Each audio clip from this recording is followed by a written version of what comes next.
శత్రు దేశాలకు వణుకు పుట్టించేలా భారత రక్షణ రంగం మెరుగులు దిద్దుకోబోతోంది. మరో 114 యుద్ధ విమానాలు కొనుగోలు చేయబోతోంది భారత్. దాదాపు 3.25 లక్షల కోట్లతో ఫ్రాన్స్తో డీల్ జరగబోతోంది. ఈ నెల 18న భారత్కు రానున్నారు ఫ్రాన్స్ అధ్యక్షుడు. ఈ పర్యటనలోనే డీల్ కుదిరే అవకాశం కనిపిస్తుంది. ఇప్పటికే భారత్ దగ్గర 62 రాఫెల్ యుద్ధ విమానాలు ఉన్నాయి. ఆపరేషన్ సింధూర్ సమయంలో కీలకంగా రాఫెల్ యుద్ధ విమానాలు పనిచేస్తాయి. సుమారు 250 కిలోమీటర్ల కంటే ఎక్కువ దూరంలో ఉన్నటువంటి లక్ష్యాలను, శత్రు బంకర్లు, స్థావరాలను కూల్చే శక్తి రాఫెల్ యుద్ధ విమానాలకు ఉంది. శత్రువుల కంటికి చిక్కకుండా దాడులు చేయగల సామర్థ్యం కూడా వాటి సొంతం. రాఫెల్ కొనుగోలుతో మరింత దుర్భేద్యంగా మారబోతోంది భారత రక్షణ రంగం. సుమారు 3,25,000 కోట్లతో మరిన్ని రాఫెల్ యుద్ధ విమానాలను భారత్ తన అమ్ముల పొదిలో చేర్చుకోబోతోంది. దాదాపు 114 యుద్ధ విమానాలను కొత్తగా తయారు చేసుకోబోతోంది ఈ డీల్ ద్వారా. త్వరలో ఫ్రాన్స్ అధ్యక్షుడు ఇమాన్యుయల్ మ్యాక్రాన్ భారత్కు రాబోతున్నారు. ఆయన రాకకు ముందే భారత్ ఈ ప్రకటన విడుదల చేసింది. భారత వాయుసేన, ఇండియన్ ఎయిర్ ఫోర్స్ అమ్ముల పొదిలోకి మరొక 114 రఫేల్ అస్త్రాలు చేరబోతున్నాయి. గతంలోనే 36 రఫేల్ జెట్లను కొనుగోలు చేసిన భారత్ వాటిని విజయవంతంగా వినియోగిస్తుంది. ఇప్పుడు ఏకంగా లక్షల కోట్ల రూపాయలతో ప్రపంచంలోనే అతిపెద్ద వెపన్ డీల్కు రంగం సిద్ధం చేసింది. ముఖ్యంగా 114 రఫేల్ యుద్ధ విమానాల కొనుగోలు కోసం ఫ్రాన్స్తో ఒప్పందం కుదుర్చుకుంది. కేవలం విమానాలు కొనుగోలు చేయడమే మాత్రమే కాకుండా మేక్ ఇన్ ఇండియాలో భాగంగా 100 విమానాలను స్వదేశీ గడ్డపైనే తయారు చేస్తారు. ఇదే ఈ ఒప్పందం ప్రత్యేకత. ఈ 114లో 100 విమానాలు కూడా ఇక్కడే తయారు కాబోతున్నాయి.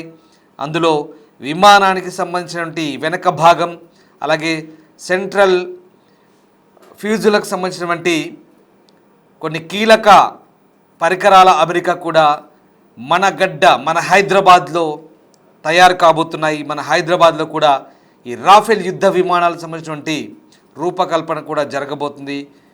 మన హైదరాబాద్ గడ్డ కూడా అందులో భాగం దక్కించుకుంది.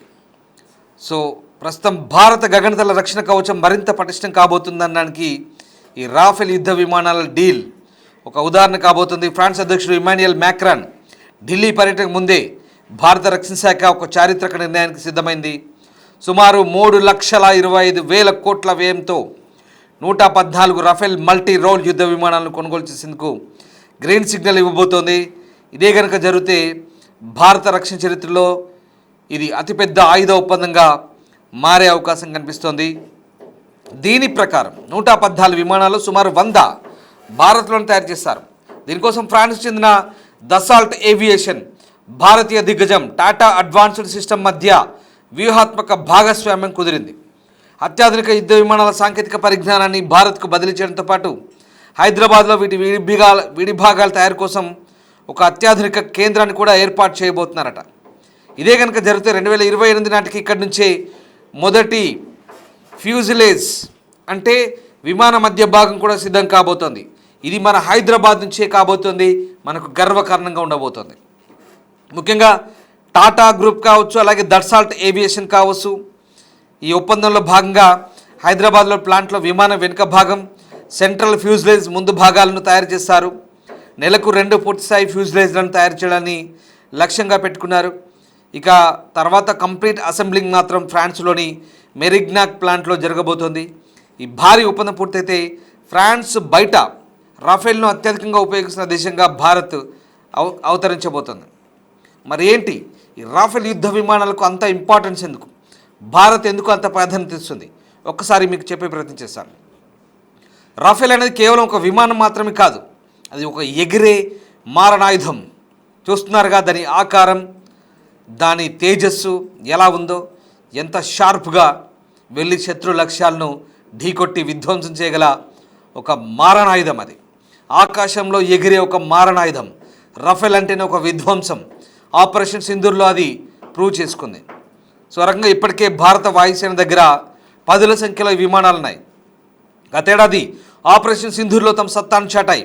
అయితే ఇది స్కాల్ప్ క్రూయిజ్ మిసైల్స్, అలాగే మెటియార్ గగనతల క్షిపణులు, హ్యామర్ వంటి అత్యాధునిక ఆయుధాలను మోసుకెళ్లగలదు. అంతేకాదు 50 కిలోమీటర్ల కంటే ఎక్కువ దూరంలో ఉన్నటువంటి శత్రువుల స్థావరాలను అత్యంత ఖచ్చితత్వంతో నేలమట్టం చేయగలదు. ఊహించుకోండి, 250 కిలోమీటర్ల కంటే ఎక్కువ దూరంలో ఉన్నా కూడా చాలా క్లియర్గా టార్గెట్ని ఫిక్స్ చేసి పెడితే ఆ టార్గెట్ను నేలమట్టం చేసి విధ్వంసం చేసి ఈ విమానం తిరిగి రాగలదు. నావికా దళం కోసం మరొక 26 రాఫెల్ ఎం విమానాలను దాదాపు 63,000 కోట్లతో మనం ఆపరేషన్ సింధూర్ జరుగుతున్న సమయంలోనే ఆర్డర్ చేశాం. ఈ సంగతి అందరూ తెలిసిందే. అయితే అవి ఐఎన్ఎస్ విక్రమాదిత్య యుద్ధ నౌకల సంబంధించి సేవలు అందించబోతున్నాయి. సో ఇప్పుడు తాజాగా 114 రాఫెల్ యుద్ధ విమానాలు కనుక భారత అమ్ముల పొదిలో చేరితే ఇంకెలా ఉంటుందో ఒక్కసారి ఊహించుకోండి. శత్రువుకి దిమ్మ తిరిగే షాక్ ఇది. ముఖ్యంగా భారత్ టార్గెట్ అయినటువంటి పాకిస్తాన్కు, ఇక అత్యుత్సాహం చూపిస్తే చైనాకు కూడా దీన్ని రుచి చూపించే అవకాశం కనిపిస్తోంది. దాయా దేశం పాకిస్తాన్, పొరుగు దేశం చైనా నుంచి మన దేశానికి ఎప్పటి నుంచో ముప్పు ఉంది. ఆ ముప్పు ఎప్పుడు ముంచుకొస్తుందో తెలియదు.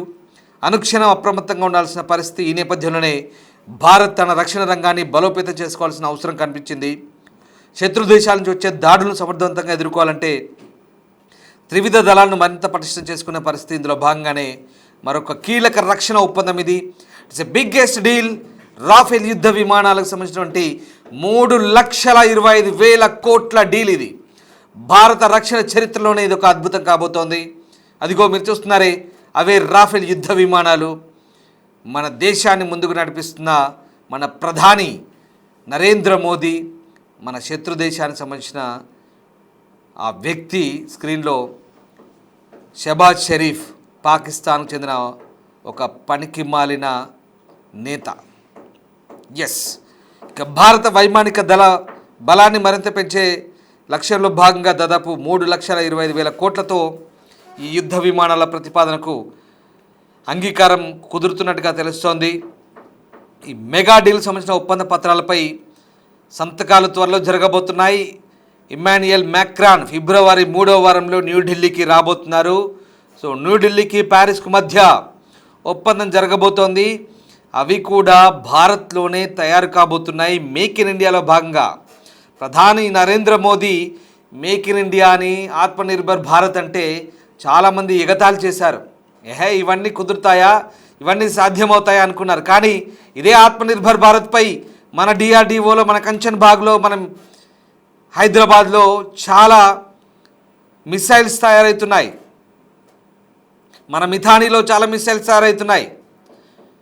ఇప్పుడు టాటా గ్రూప్ ఇక్కడ మళ్ళీ ఈ విమానాలను తయారు చేయబోతుంది హైదరాబాద్లోని.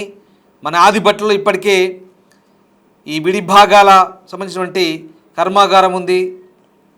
ఇక మన దేశీయంగా రూపొందించే మేక్ ఇన్ ఇండియాలో భాగంగా రూపొందించే ఈ యుద్ధ విమానాలు ఇప్పుడు ఏ రకంగా ఉండబోతాయో మనం ఊహించుకోవద్దు.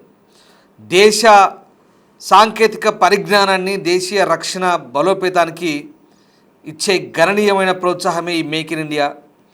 ఇక రక్షణ మంత్రిత్వ శాఖ ప్రకారం ఈ ప్రాజెక్టులో 88 సింగిల్ సీటర్ జెట్లు, 26 ట్విన్ సీటర్ జెట్లు ఉంటాయి. దసాల్ట్ ఏవియేషన్తో పాటు భారత ప్రైవేట్ రంగ సంస్థల సహకారంతో దేశీయంగా పెద్ద ఎత్తున తయారు చేస్తున్నారు. అంటే దేశీయ ప్రైవేట్ రంగ సంస్థ అంటే టాటా దసాల్ట్ ఏవియేషన్ కలిపి జాయింట్గా ఈ వెంచర్ చేస్తున్నాయి. ఈ మొత్తం ఒప్పందం పూర్తయితే ఇప్పటికే ఉన్నటువంటి విమానాలతో కలిపి మొత్తం 150 రాఫెల్ యుద్ధ విమానాలు మన దగ్గర ఉండబోతున్నాయి. ఇప్పటికే 36 రాఫెల్స్ మనకు ఉన్నాయి. అదనంగా 110 యుద్ధ విమానాలు ఇక్కడ చేరబోతే ఖచ్చితంగా మనకు ఓవరాల్గా ఈ యుద్ధ విమానాలు సంఖ్య పెరుగుతుంది. So 114 plus 36. ఈ రకంగా రాఫెల్ జెట్ల కొనుగోలు ప్రతిపాదనకు రక్షణ సేకరణ బోర్డు, డిఫెన్స్ అక్విజిషన్ బోర్డు ప్రాథమిక అనుమతి ఇచ్చింది. ఈ డీల్ అమలైతే 4-5 తరాలకు పైగా ఉన్నటువంటి అత్యాధునిక బహుళ పాత్ర యుద్ధ విమానాల అవసరాన్ని ఇండియన్ ఎయిర్ ఫోర్స్ తీర్చుకోగలదు. అలాగే వైమానిక దళంలోని స్క్వాడ్రన్ బలాన్ని పెంచడంలో కూడా ఇది కీలక పాత్ర పోషిస్తుంది. ప్రస్తుతం మన దళానికి 42 స్క్వాడ్రన్ల అనుమతితో పోలిస్తే కేవలం 30 యుద్ధ విమాన స్క్వాడ్రన్లు మాత్రమే ఉన్నాయి. ఈ లోటును భర్తీ చేయడం లక్ష్యంగా రాఫెల్ వంటి అత్యాధునిక ఫైటర్ జెట్లపై దృష్టి సారిస్తోంది. అలాగే ఇక ఇందులో రకరకాల వేరియంట్లు కూడా మీకు చెప్పాను ఆల్రెడీ. ఇప్పటికే అంబాలా ఎయిర్ బేస్, పంజాబ్లోని హర్యానాలోని అంబాలా ఎయిర్ బేస్లో నంబర్ 17 స్క్వాడ్రన్, అలాగే పశ్చిమ బెంగాల్లోని హసీమారా ఎయిర్ బేస్లో ఉన్నటువంటి నంబర్ 101 ఫాల్కన్ స్క్వాడ్రన్లో ఇవన్నీ మోహరించబడ్డాయి. ఫాల్కన్స్ యుద్ధ విమానాలు మనవే. అంబాలా ఎయిర్ బేస్ దగ్గర కూడా ఉన్నాయి. మనకి హిండన్ ఎయిర్ బేస్ ఉంది కదా, హిండన్ ఎయిర్ బేస్లో కూడా ప్రస్తుతం హిమాచల్లో ఆ హిండన్ ఎయిర్ బేస్లో కూడా మనకు యుద్ధ విమానాలు దిగినాయి. ఆల్రెడీ మనం గతంలో వచ్చాయి కొన్ని, అక్కడక్కడ ఇప్పుడు ఈ 36లో ఈ 3 ప్లేస్లో ఉన్నాయి ప్రస్తుతం. ఇక ఇప్పుడు మొన్న 63,000 కోట్ల డీల్ అయితే ఉందో అవన్నీ ఐఎన్ఎస్ విక్రమాదిత్య, ఐఎన్ఎస్ వాహక నౌకలపై ఉండబోతున్నాయి. సో ఆ రకంగా ఈ యుద్ధ విమానాలు ఇప్పుడు మనకు ఒక రకంగా ఇండియన్ ఎయిర్ ఫోర్స్ యొక్క సామర్థ్యాన్ని రెట్టింపు చేసేబోతున్నాయి. సో ఇందులో రకరకాల సింగిల్ సీటర్ ఉన్నాయి, డబుల్ సీటర్ ఉన్నాయి యుద్ధ విమానాలు. ఈ రకంగా ప్రస్తుతం ఈ యుద్ధ విమానాల పరంపర ఇక మన అమ్ముల పొదిలో చేరబోతోంది. భారత సైనిక ఆపరేషన్లో ఇవి కీలక పాత్ర పోషించబోతున్నాయి. సో రకంగా హ్యామర్ స్ట్రైక్ మిషన్లు, స్పెక్ట్రా ఎలక్ట్రానిక్ వార్ఫేర్ సూటు, అత్యాధునిక రాడార్ టార్గెటింగ్ సిస్టమ్స్, అత్యాధునిక technology, Meteor air to air missiles, అలాగే SCALP air launch cruise missiles ఇవన్నీ కూడా ఆపరేట్ చేయొచ్చు. అంటే ఎంత అత్యాధునిక ఆయుధాలను మనం ఈ రాఫెల్ నుంచి ప్రయోగించవచ్చో మనకు అర్థమవుతుంది. హైదరాబాద్లోని టాటా అడ్వాన్స్డ్ సిస్టమ్ సంస్థలో రాఫెల్ విమానాలకు సంబంధించిన కొన్ని కీలక భాగాలు ఉత్పత్తి చేయబోతున్నారు. సో రకంగా మన హైదరాబాద్ మనం కూడా కీలకం కాబోతున్నాం. రక్షణ శాఖ వర్గాలు దీనికి సంబంధించినటువంటి అంశాలు కూడా ఇప్పుడు వెల్లడించే అవకాశం కనిపిస్తుంది. సో ఓవరాల్గా ఇక ప్రస్తుతం ఫ్రెంచ్ అధ్యక్షుడు మాక్రాన్ తన భారత పర్యటనను కన్ఫర్మ్ చేశారు. గ్లోబల్ సౌత్లో మొదటిసారిగా నిర్వహించిన గ్లోబల్ ఏఐ సమ్మిట్లో పాల్గొనేందుకు ఆయన భారత్ వస్తున్నారు. ఫ్రాన్స్లో జరిగిన ఏఐ యాక్షన్ సమ్మిట్ సందర్భంగా మోదీ ప్రకటించిన ఇండియా ఏఐ ఇంపాక్ట్ సమ్మిట్ను ఫిబ్రవరి 19, 20 తేదీలో న్యూఢిల్లీలో జరపబోతున్నారు. సో మాక్రాన్ ఫిబ్రవరి 18న న్యూఢిల్లీకి చేరుకోబోతున్నారు. సో ఫిబ్రవరి 3వ వారంలో భారత్ ఫ్రాన్స్తో చేసుకునే ఒక మెగా డీల్. ఎందుకింత గర్వంగా చెప్పాల్సి వస్తుందంటే భారతదేశ రక్షణ రంగంలోనే ఇది అతిపెద్ద మైలురాయి, అతిపెద్ద డీల్. దాదాపు 3,25,000 కోట్లతో భారత్ అత్యాధునిక రాఫెల్ యుద్ధ విమానాలను తన అమ్ముల పొదిలో చేర్చుకోబోతుంది. అవి కూడా భారత్లోనే 100 విమానాలు తయారు కాబోతున్నాయి. అవి కూడా అత్యంత కీలకమైన భాగాలు మన హైదరాబాద్లోనే తయారు కాబోతున్నాయి. ఇది మరింత గర్వకారణం మనకు. సో మొత్తం మీద భారత రక్షణ రంగం మరింత బలోపేతం కాబోతుంది. ఇక శత్రువులకు దడ పుట్టే ఛాన్స్ కనిపిస్తుంది. రఫేల్ యుద్ధ విమానాలు భారత అమలు పొదిలో చేరితే మన రక్షణ శాఖ ఎంత బలోపేతం అవుతుంది, ఏ రకంగా ఉండబోతుంది, మీరేమనుకుంటున్నారు? Please comment. Thank you very much.